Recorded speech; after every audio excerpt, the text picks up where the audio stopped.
So if you're a sucker for good storytelling, Mass Effect is a must-buy. It's got a unique story, and just when you think you've got everything figured out, the game throws you one surprise after another. This is a politically charged universe with a huge backstory, and it's filled with a bunch of really interesting characters. It's also combined with a really cool combat mechanic, which makes for a fun experience. You're going to want to finish it to the end just to see how everything turns out. That doesn't mean that everything is perfect. In fact, it's sort of surprising that so many small annoyances and glitches made their way into this game since it has so much polish in general.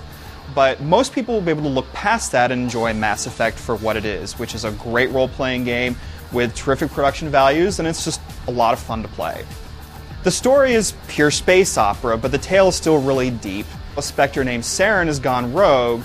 He's ransacking ancient artifacts, unleashing violent robotic Geth on the unsuspecting galaxy, and as Shepard, you need to pursue him across the galaxy to find out what he's up to. You're going to navigate through a lot of dialogue in the game, and how you respond can have life or death consequences. At important junctures, however, your decisions can affect how the missions play out.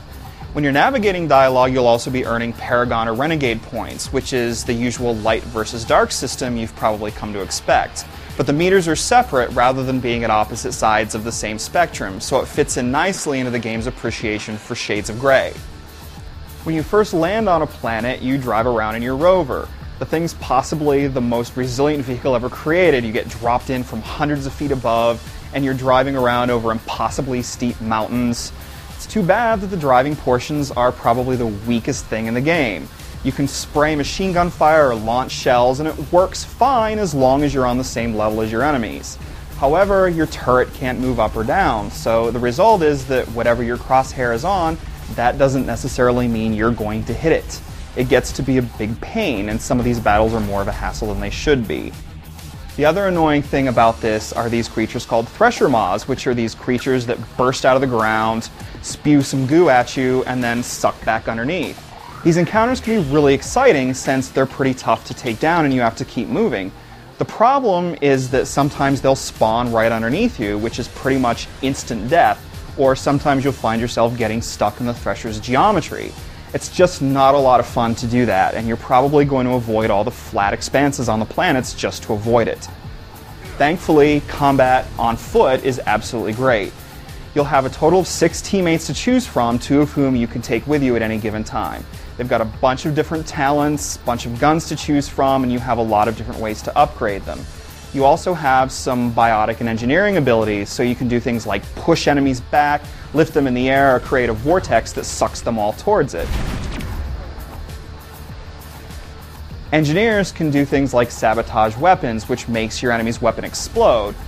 The combat feels like it should belong in a third-person shooter at first, but if you continually play it that way, you're gonna die, a lot. Like many previous BioWare RPGs, you're meant to pause, survey things, and then perform your actions.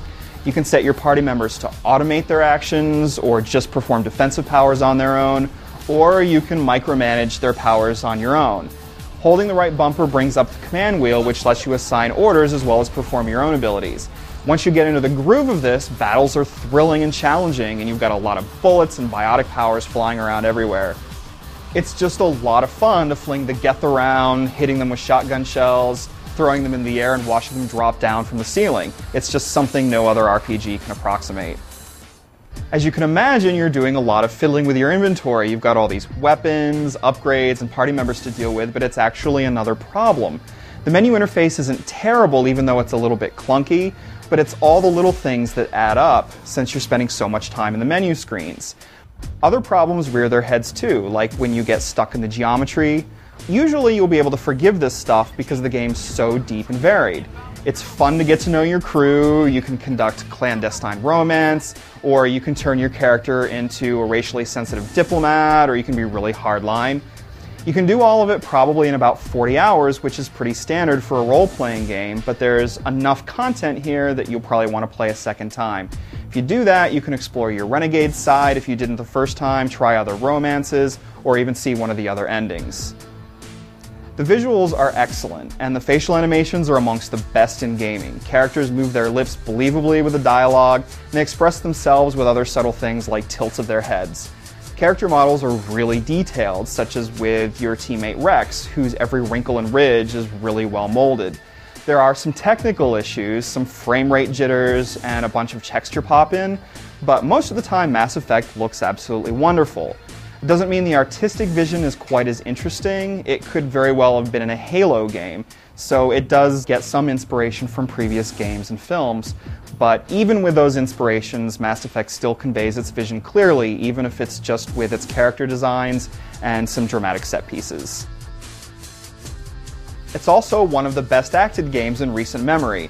It's got an all-star cast, and never once are you going to hear a drab line or hear somebody get really overdramatic.